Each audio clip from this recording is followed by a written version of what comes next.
Selamat datang lagi di channel Zando. Kali ini kita kedatangan tamu yang sangat spesial yang adalah Ci Trisi Tardia, founder of Hypajak, which is keren banget sih apps-nya. Mungkin bisa buat mulai, lu ceritain juga Ci, startup yang lagi bangun itu apa sih? Sebenarnya startup yang lagi gue bangun itu namanya Hypajak. Kita tuh menyebut diri kita One App Tax Assistant. Jadi kita intinya pengen jadi asisten perpajakan untuk UMKM dan freelancer. Nah, sebenarnya kita membuat aplikasi itu semudah chatting lah. Jadi kita pengen orang-orang itu semudah chatting. Sekarang kita pakai teknologinya Artificial and Human Intelligence. Wih, Artificial and Human Intelligence. Yes. Keren banget. Apalagi kayaknya pajak satu hal yang orang Indo masih banyak banget buta ya. Ya. Gua aja yang berpenghasilan bingung cara bayar pajaknya gimana. Semoga nggak dikejar DJP abis ini. Tapi mau bayar pajak nggak? Mau dong. Kan udah diajarin bagus. nama Hypajak. Jadi tadi baru aja Tracy bikin video untuk Zando tentang cara bayar pajak untuk freelancer dan UMKM. Dan gue juga jadi baru tahu kalau ternyata kalau progresif ternyata pesanannya gini dan untuk income-nya segini. Nanti di tutorialin juga cara bayarnya pakai Hypajak ya. Dan keren banget, tadi kayak gue buka aplikasinya, gue bisa tinggal masukin NIK gue ya, EVIN gue, nomor NPWP gue, terus ditanya kayak penghasilannya berapa gitu-gitu, terus ini dikasih tahu gitu kayak kamu ngambil apa sih kayak suratnya ini gitu ya. Iya, kayak kamu harus bayarnya gimana, ngambilnya yang mana gitu hitungnya. Bahkan kalau nggak punya NPWP pun bisa ditolongin sama Hypajak sih, bisa buat NPWP juga. Keren banget. Jadi ini kan sekarang kita syuting di Januari 2022. Ya. Lu bangun Hypajak itu dari tahun berapa sih? Januari 2020 pertama Oh kali. keren banget, berarti udah 2 tahun ya, hampir Iya. 2 tahun full ya? Tanggal 29 Januari 2020 kita launching. Hari ini tanggal berapa? 28. Wah, Besok. gila, besok. Berarti ulang tahun nomor 2 tahun. Dirayainnya bareng kita nggak? Nanti gue rayain ya. Iya. Jadi besok ke Jakarta lagi untuk ngerayain gitu. Kebetulan weekend besok. Jadi kantornya tetap ditutup. Kirain ada Hypajak party atau apa. Jadi, nah kita mau mulai dari mana nih ceritanya? Mungkin kalau gua nanya cerita awal mulai Hypajak, tentunya mungkin cerita entrepreneurship lu nggak dimulai dari situ kali ya? Enggak sih, sebenarnya lulus kuliah itu sempat kerja di perusahaan multinasional lah ya. Gitu. Oh kalau boleh tahu lu kuliah di dalam negeri atau Dalam di? negeri. Oke. Kuliahnya di Bandung. Terus kita kerja. ITB bukan? Bukan. Unpar tetangganya. Gue ITB soalnya. Unpar. Siapa tahu kontak. Oke. Oke, di Bandung. Jurusan mana ya? Jurusan manajemen. Sempet ke Aussie bentar, ketemu Tommy juga. Oke. Tapi cuma Untuk sebentar exchange aja. gitu? Kayak English business, belajar English business di sana gitu. Terus habis itu kerja di Indo sekitar 3 tahun lah di Toyota Astra Finance. Memang jadi backgroundnya memang udah finance gitu. Habis itu sempat coba bisnis sendiri, gagal. Terus juga sempat bantuin family business gitu. Sebelum akhirnya membangun Hypajak gitu. Tapi for notes ya, kalau orang lain kayak punya aspirasi untuk jadi founder startup gitu. Kalau gue itu jadi founder itu by accident, not by design. Jadi kayak memang pengen bisnis dari dulu, nggak sengaja ternyata bisnisnya hubungannya sama startup gitu. Emang kebawa, emang pengen solve a problem ya sebenarnya di awal ya? Ya, solve a problem, ternyata problem itu memang harus by teknologi. Jadi jadilah buat Hypajak gitu. Keren banget. Terus jadi lu mulai abis lulus kuliah lu sempat kerja, abis itu bisnis pertama yang lu bikin apa tuh? Dan sama siapa sih? Sebenarnya bisnisnya tuh kayak ya sering aja iseng-iseng coba-coba gitu ya. Pernah juga coba jualan baju online. Tapi ya memang kayaknya bukan forte-nya di situ lah, kayak memang merasa kurang cocok aja di situ dan emang kurang berkembang juga. Once bisnisnya naik tapi merasa kayak ya kok kayaknya nggak gitu tertarik untuk lanjutin gitu. Terus akhirnya sempat bantu ya bisnis keluarga gitu. Cuman at that time memang sempet rada bingung gitu mau ngapain. Tadinya pengen S2 sebenarnya. Cuman kayak ya ambillah, pengen ambisius lah, pengennya kayak di Ivy League di Amerika gitu. Tapi kebetulan ada aja gitulah halangannya, akhirnya nggak bisa. Akhirnya bangunlah Hypajak itu gitu. Berarti tadi lu sempat mention ngelanjutin bisnis keluarga, emang keluarga lu entrepreneur? Ada juga entrepreneur ya? Iya, ada yang entrepreneur juga. Jadi memang ya belajar dari situ juga gitu. Friends in the family ya? Lu berapa bersaudara sih kalau boleh tahu? 3. Mereka yang adik ke kakak? Punya kakak 1, adik 1, jadi aku anak tengah. Oke. Adik sama kakak lu entrepreneur juga? Kakak gue enggak sih, dia desainer tapi dia kerja sama orang. Kalau adik gue entrepreneur juga. Wah, jiwa entrepreneurnya real banget ya? Lumayan. Tadinya lu S2 mau ngambil apa tuh? Sebenarnya sebenarnya kita tertariknya tuh business economic behavior sama ini sih apa namanya education tertariknya gitu. Jadi waktu itu memang mau ngambilnya bisnis yang / education, bahkan mau ngambilnya sebenarnya double degree gitu. Keren banget. Terus kenapa pajak sih? Kenapa pajak? Jadi ceritanya itu agak lucu. Jadi waktu bantu bisnis keluarga, kita tuh sebenarnya udah bayar pajaknya, tapi lupa nyimpen bukti pajaknya. Jadi pas di mungkin audit, bisa ceritain the whole konteks aja sih, kayak itu waktu itu bisnis apa gitu dan apa yang terjadi sih? Jadi bisnisnya itu kayak gimana ya nyebutnya ya, oil services.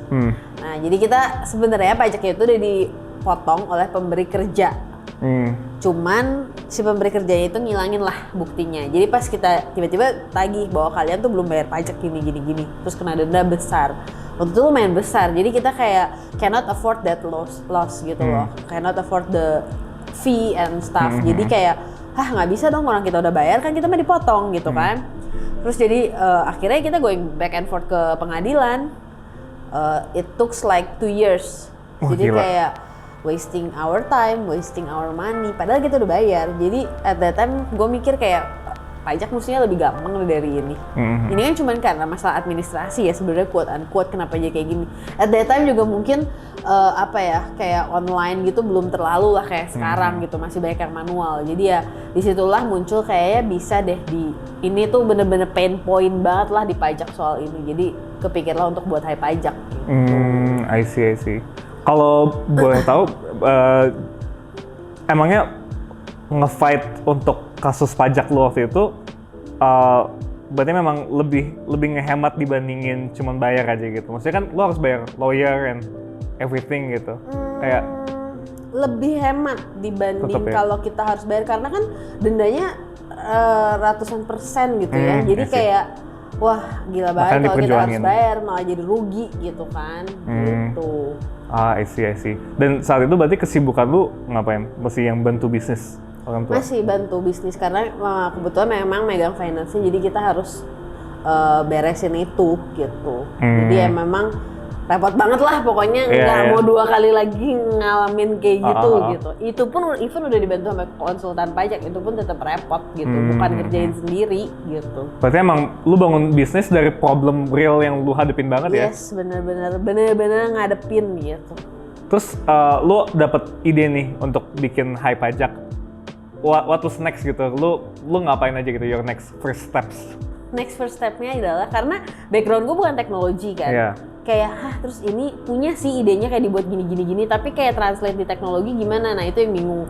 Kebetulan lumayan aktif di alumni gitu, terus tahu ada salah satu temen yang memang punya perusahaan teknologi gitu, kayak digital lah pokoknya. Terus kita present ke mereka, lebih ke arah, ke temen gue itu lebih ke arah nih gue punya ide seperti ini, gimana menurut kalian masukan. Nah pas gue present itu, mereka instead of ngasih masukan atau bahkan jadi vendor kita gitu, mereka malah mau jadi partner, jadi co-foundernya High Pajak gitu, karena mereka merasa oh this is have an opportunity gitu untuk in the future gitu. Jadi mereka punya belief, jadi terus mereka mau jadi co-founder di High Pajak juga. Gitu. Keren banget. Berarti emang lo langsung partneran sama orang IT-nya ya? Iya benar. Kayaknya emang itu penting nggak sih menurut lo buat di startup? Penting banget, karena gue denger banyak masalah dari teman-teman gue yang kayak ditipu gitu loh soal IT gitu kalau nggak ngerti. Jadi ya itu very very helpful lah punya kayak partner yang memang ngerti di teknologi. I see. Berarti kalau misalnya kasus pajak keluarga lo itu di tahun 2019-an gitu?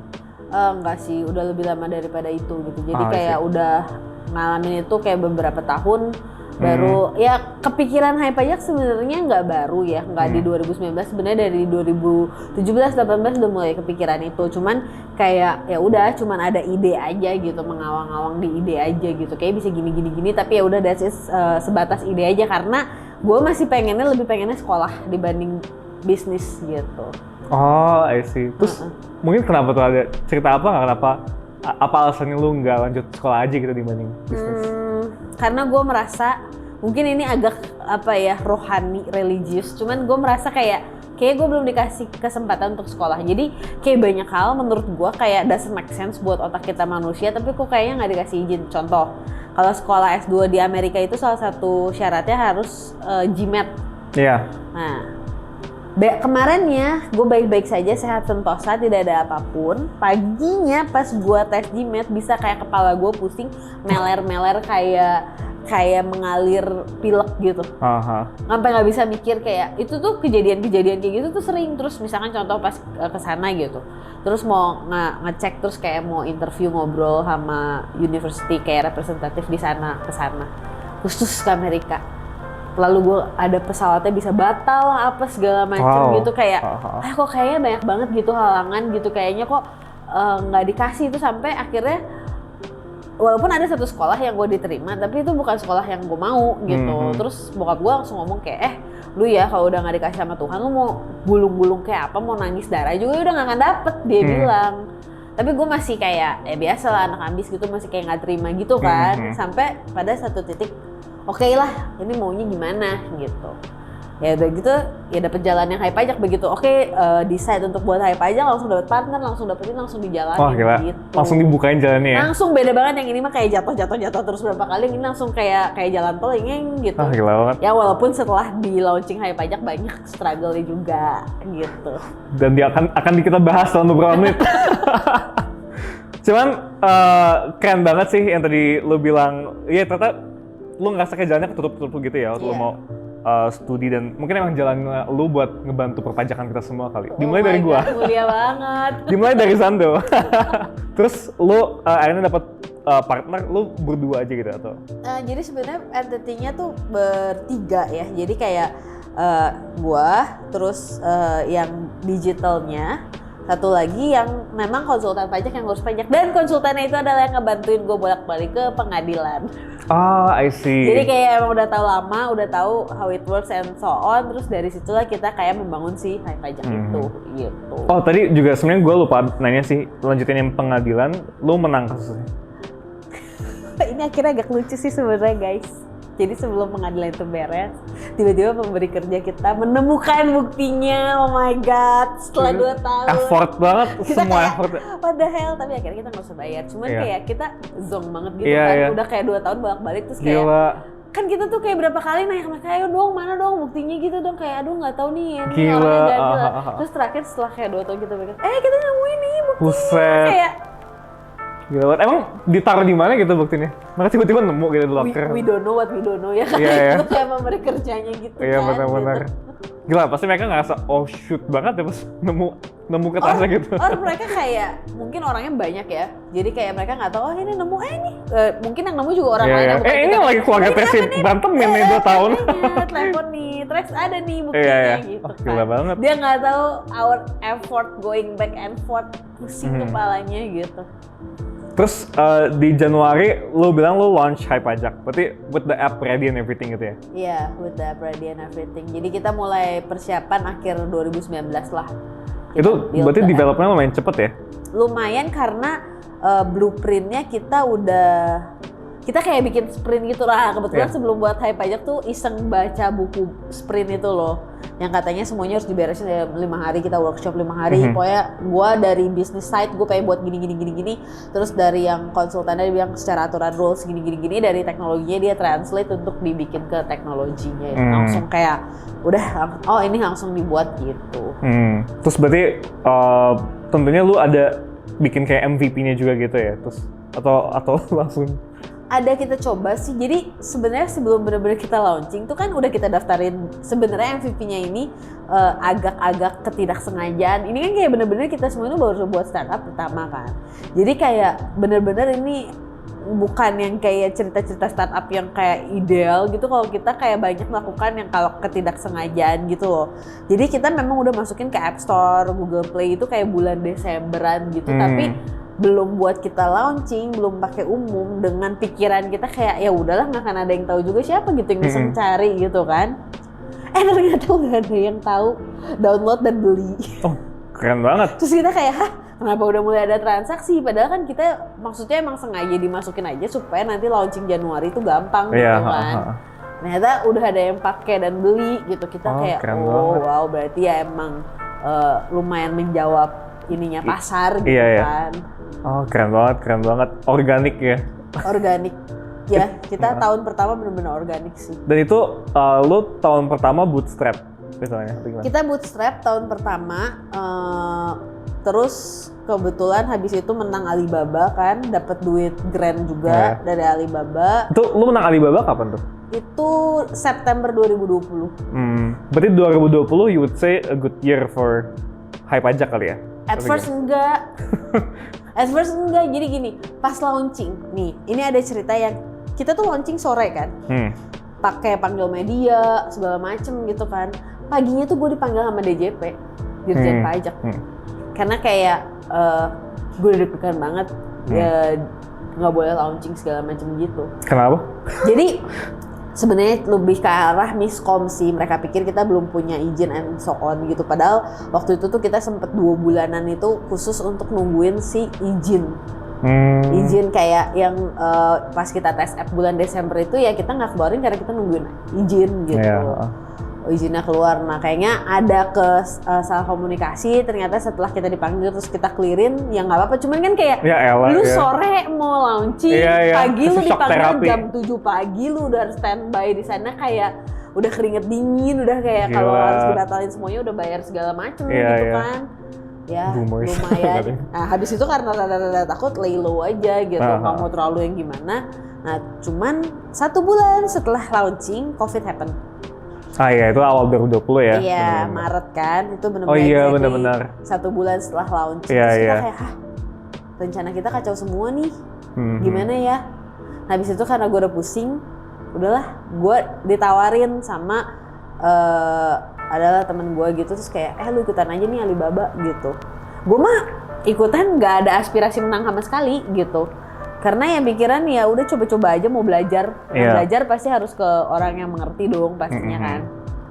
Ikutan Alibaba, pertamanya bahkan sempet hampir nggak keterima yang awalnya. Terus ada yang mengundurkan diri, malah kita yang jadi keterima tuh 200 besar di Indonesia. Gila, itu terus, jalannya lagi kali ya? Iya, 200 besar di Indonesia. Terus habis itu tiba-tiba lolos ke 60 besar di Indonesia. Terus lolos lagi ke 16 apa berapa belas gitu, yang mewakili ke dunia. Jadi kalau nggak salah di dunia itu tuh kayak dari 16 negara gitu tuh dipilih 50 startup kalau nggak salah. Oh dari 16 ke 4, di Indonesia tuh yang wakili 4 buat 50 startup yang dari berbagai kota belasan negara itu. Nah, kita tuh kayak setiap kali lolos tuh kita kayak bingung, kita lolos lagi, kita lolos lagi, karena kita pikirannya cuman kayak, oh belajar apa tuh, oh dia ngajarin itu terus kita cobain di tempat kita gitu. Kita nggak ada pikiran gimana-gimana, dan gue juga bilang ke tim gue, pokoknya ya kita ini ya belajar aja ya. Di sini kita saatnya kita belajar, kita cuma bener-bener kayak gitu doang. Terus kita kepilih 50 besar, pas yang pengumuman 10 besar itu kita keterima. Wow. Satu-satunya dari Indonesia yang masuk 10 besar. Keren banget. Dan nggak pernah sebelumnya Indonesia sampai ke situ gitu. Keren banget. Terus dengan itu, oh yaudahlah 10 besar aja udah keren banget gitu kan. Terus ya udah bertanding gitu-gitu, dan terus ternyata kita juara 1 dan kita dapat juara favorit. Jadi kita langsung menyabet 2 award gitu. Terus kita kayak kaget, wah juara dunia langsung kayak gitu, dan dari Alibaba. The whole Alibaba gitu. competition ya? Iya. Keren banget. Kita sampai kayak pas menangnya kayak masih, itu beneran gitu. Iya. Cuma bisa kayak teriak-teriak terus kayak bingung gitu. Keren banget. Itu waktu tim lu udah berapa orang? Yang boleh mewakilin cuma boleh 3 orang. Competition itu tuh kayak berapa bulan cuma boleh 3 orang. Perwakilan gitu. Keren banget. Iya. Terus lu dapet apa dari competition itu gitu? Kalau yang pasti sih sebenarnya kita belajar banyak ya di situ. Sebenarnya dia kan competition slash incubator kan sebenarnya. Jadi kita belajar gimana cara kita ngembangin produk, masuk ke market and so on gitu. Terus gimana startup harus gimana gitu kan. Ya itu sih yang paling banyak kita dapetin. Tapi di luar itu juga kita dapet duit. Iya. Grant-nya kan pastinya. Dan dapet exposure juga dari Alibaba gitu.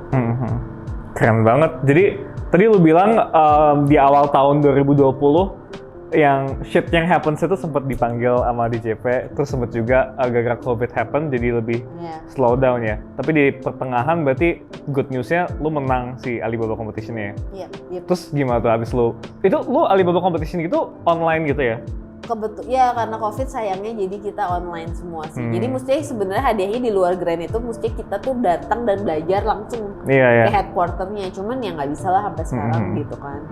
Oke, keren banget. Tapi abis lu menang, abis itu gimana? Lu jadi lancar jaya atau? At first I thought it will be Kayak sign ya? everything easier gitu. But unfortunately not ya. Gitu. Jadi kayak investment climate di seluruh dunia itu nggak baik lah gitu. Jadi kayak investor lebih takut, dia takut ngambil risk. Jadi mereka lebih milih kayak invest yang udah besar-besar aja karena lower risk kan. Ya lumayan struggle gitu. Terus kita tuh sebenarnya dapat tawaran investasi beberapa kali ya maksudnya, tapi gimana ya, kita tuh sebenarnya satu orangnya nasionalis ya, orang-orang di High Pajak ini. Terus kedua kita punya value tertentu gitu karena kita cinta Indonesia and so on. Terus kayak ada yang nawarin invest tapi mau disuruh jual data. Ada yang nawarin invest tapi misalkan value-nya nggak cocok gitu. Jadi di satu sisi butuh duit ya, tapi di sisi lain juga kita tuh pengen orang yang bener-bener punya value sama nih untuk kita kerja bareng gitu.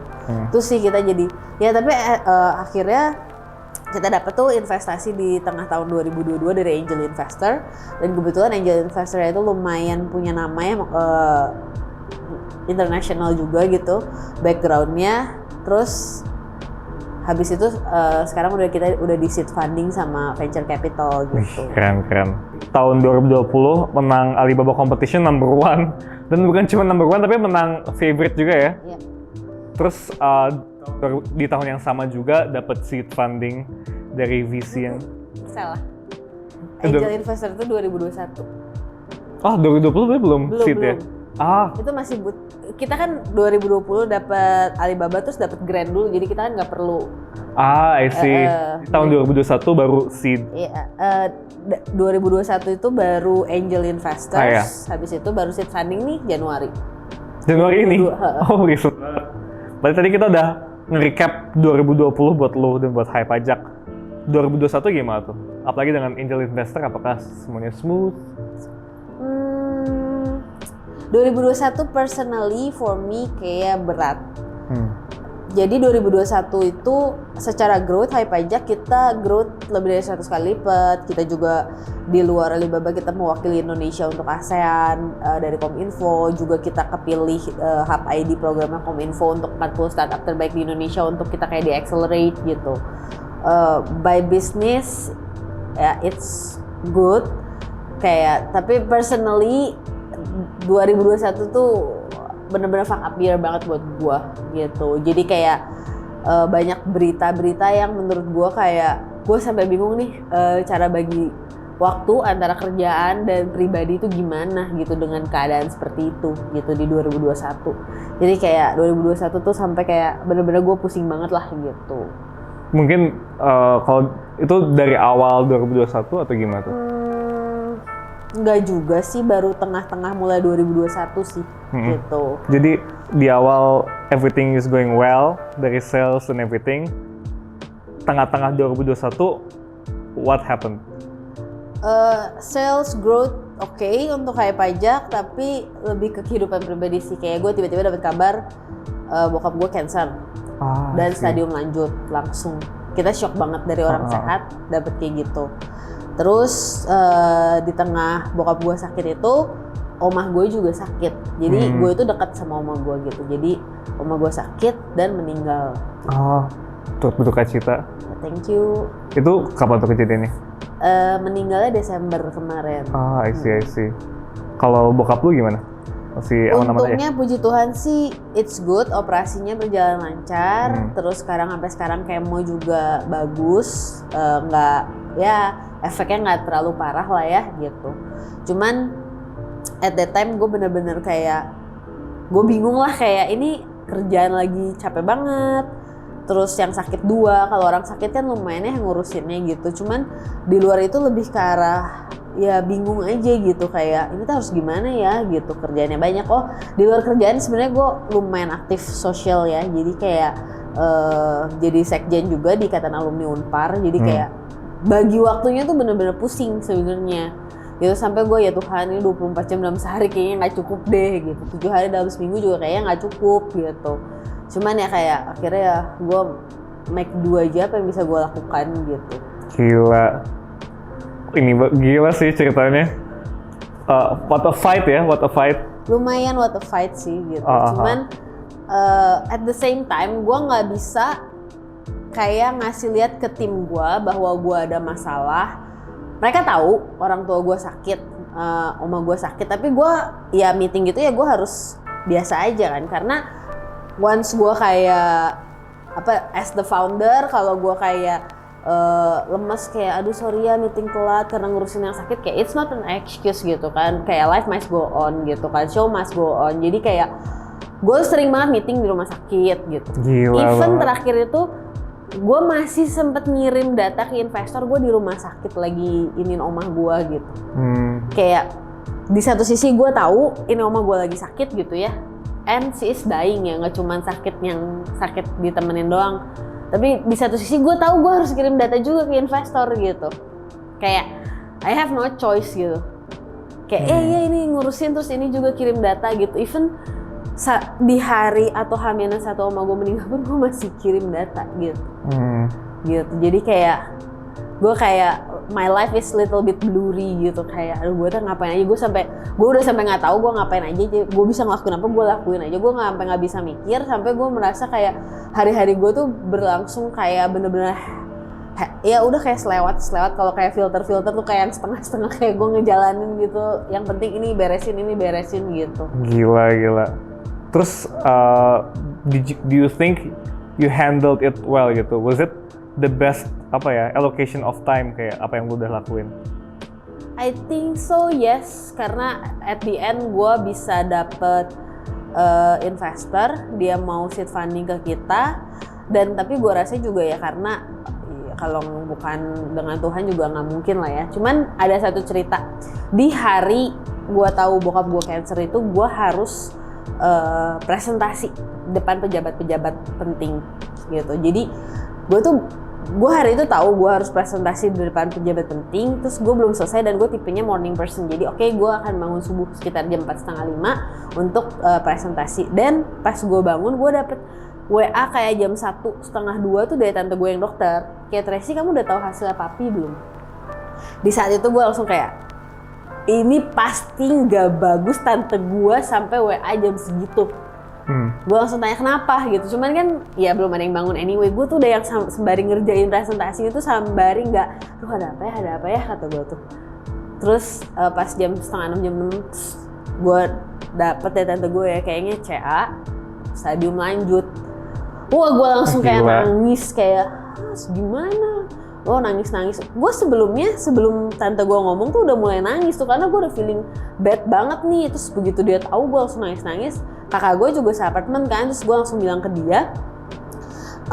Terus gue si co-founder gue nemenin gue buat presentasi juga kan. Terus dia yang jemput, terus dia telepon, lu beneran masih mau presentasi nih, dia tanya. Nggak apa-apa deh dibatalin juga, kata dia. Nggak bisa, gue bilang ini penting banget. Di depan orang, di depan pejabat banyak, nggak bisa nggak gue presentasi gitu. Terus ya udah gue datang, gue di perjalanan masih kayak nangis setelah dijemput, kayak gimana dong ini atau gimana, terus kayak ya udah mau batal nggak, sama si Kang Abi tuh kayak mau batal nggak, udah nggak apa-apa batal aja kalau ini kan. Itu lu dari rumah lu? Iya dari apartemen ke presentasinya tuh kebetulan di hotel waktu itu. Ini di Jakarta? Jakarta. Dan bokap lu di? Bandung. Jadi lu nggak sempet ketemu gitu? Iya belum ketemu, jadi gue telepon dulu, terus gue nanya nyokap, terus kayak make sure udah ngatur semuanya, gue ngatur pulang sore gitu, karena habis presentasi kita ada business matchmaking. Gitu. Terus ya udah sepanjang jalan gue nangis terus sampai co-founder gue bilang udah batal aja, nanti kalau lu presentasi malah nangis gimana. Dan for the first time gue presentasi offline setelah COVID kan. Biasanya online terus ya udah sampai di situ gue udah deg-degan tuh, kalau gue nangis di atas panggung gimana ya, gue bilang gitu. Untungnya it went well, dari situ juga dapet kayak 2 partnership dengan perusahaan besar, jadi kayak ya udahlah gitu ya. Habis itu pulang, dan sempet di tengah-tengah bokap gue mau operasi pun gue harus ke Batam dulu. Ke Batam? Ke Batam kayak bisnis trip, terus gue kayak orang lain 3 hari. Gila. Gue bodo amat, gue sehari cuman perlu ini, terus gue pulang lagi. Emang itu nggak bisa ditinggal banget gitu? Nggak bisa, gue kayak udah nandain kontrak bahwa gue harus mengikuti semua acaranya itu gitu. Gila banget. Jadi kayak I have no choice gitu. Gue kan anaknya suka travel ya. For the first time gue nyampe Batam, gue nggak peduli, gue cuma mau di kamar hotel, gue nyiapin, besoknya gue presentasi. Even gue nggak berusaha cari makan keluar ke restoran, padahal disediain supir dan mobil, gue nggak peduli. Gue cuman kayak, gue pengen pulang. Gila. Cuman kayak gitu Gue nggak doang. kebayang deh gimana rasanya jadi lo gitu deh, kayak dan bisa tetap produktif gitu loh and show up to the people gitu loh, apalagi to your kayak karyawan gitu loh. Karena ini kalau cuman is all about me, it's okay ya, maksudnya ya udahlah. Kalau ada apa-apa tanggung jawab pemain gue. Kemarin kan ini kan Bigger than just you kan. Ya kayak ada karyawan yang harus digaji, ada perusahaan yang harus gue tanggung jawab ke shareholdernya gitu kan. Keluarga yang harus makan. Betul. Gila banget. Terus akhirnya abis lu dari presentasi langsung ke Bandung gitu? Ya gue presentasi, beres business matchmaking, gue langsung ke Bandung. Abis itu lu spend more time di Bandung dong akhirnya daripada Jakarta atau gimana? Jadi ternyata kita langsung ke dokter onkologi gitu kan. Ternyata bokap gue memang udah parah dan harus dilakukan operasi segera. Dengan keadaan COVID gini kan ya udah kita nggak bisa cari second opinion keluar gitu kan. Jadi ya udah harus di sini. Ya itu habis itu gue sama adik gue tuh kayak trip ke dokter-dokter, kayak kita tuh sehari bisa ke 5 dokter, muter-muter dokter. Jadi begitu tahu bokap gue sakitnya apa, minggu depannya udah operasi. Gitu. Jadi itu kita lakukan, jadi kayak ya muter-muter kayak gitulah. Gitu. Tapi thank God berarti everything went well ya dan udah hilang kan? Ya nggak karena sudah besar nggak bisa 100% hilang ya gitu. Cuman bisa dibilang ya kayak memperpanjang umur gitu, di kemo segala macam juga. Dokternya pun bilang dari awal ya ini mah dengan stadium segini kemo pun ya cuma kayak kemo berhenti terus nanti harus kemo lagi gitu. Kecuali ya miracle kan akan selalu ada, kita berharapnya sih nggak gitu. End of 2020 gimana buat 2021 gimana buat lu? Kayak waktu nenek lu berarti di Bandung juga? Di Bandung juga. Dan would you say you had to kayak banyak nolak atau kerjaan atau ngedelay kerjaan demi spend more time with family atau gimana tuh?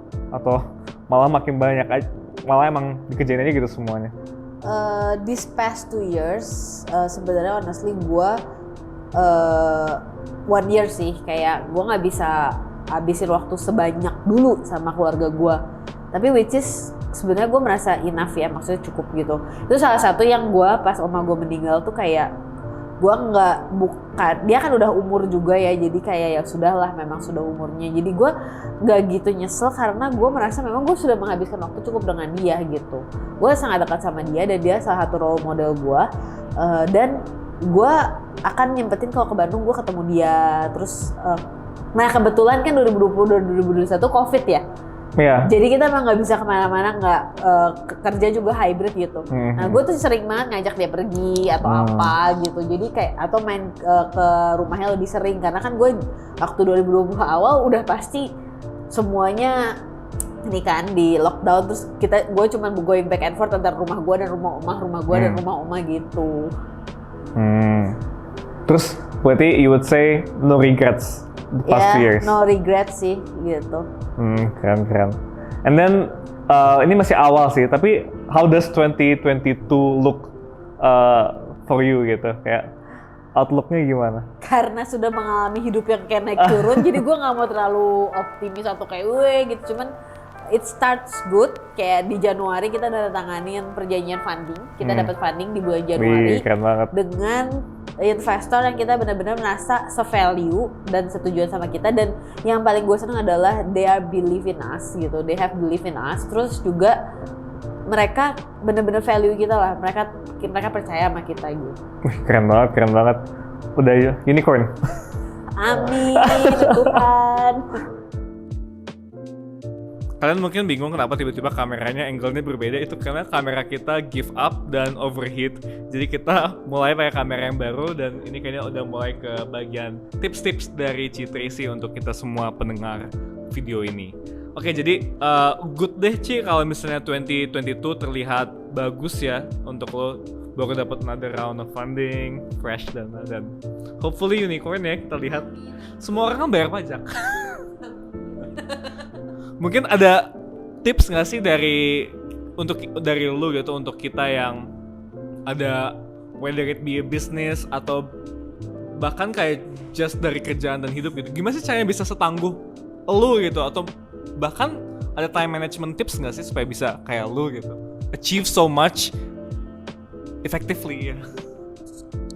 Gue nggak bisa bilang bahwa gue achieve so much ya, tapi salah satu time management ya big priority ya, harus punya priority. Terus yang kedua adalah kayak maintain that consistency gitu, kayak dimanapun keadaan lu, kayak gimana pun mood lu harus kayak maksain diri tetap ngerjain apa yang harus lu kerjain. Itu sih kayak, karena consistency is a key ya, kayak makanya kalau orang bilang kayak ide harus brilian bla bla bla, I'm sorry to say gitu, tapi it's a bullshit. Kayak yang penting tuh kayak gimana nih kalian ngerjainnya, gimana nih kalian bisa tetap konsisten bagaimanapun keadaan yang terjadi gitu.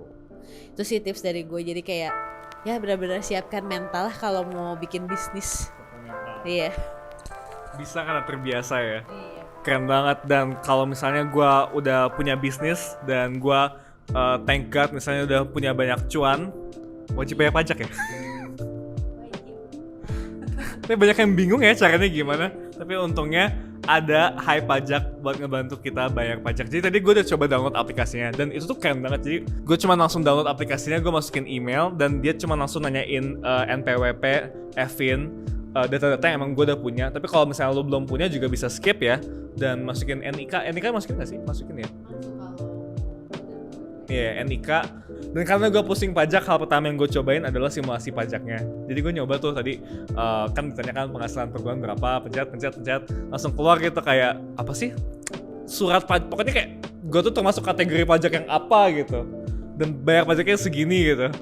Dan itu hal yang baru sih buat gue, kayak, oh gue baru tau ternyata ceilingnya tuh kayak level-levelnya tuh di sini ya. Dan kayak, ternyata gue udah harus ya. Dan gitu-gitunya gitu.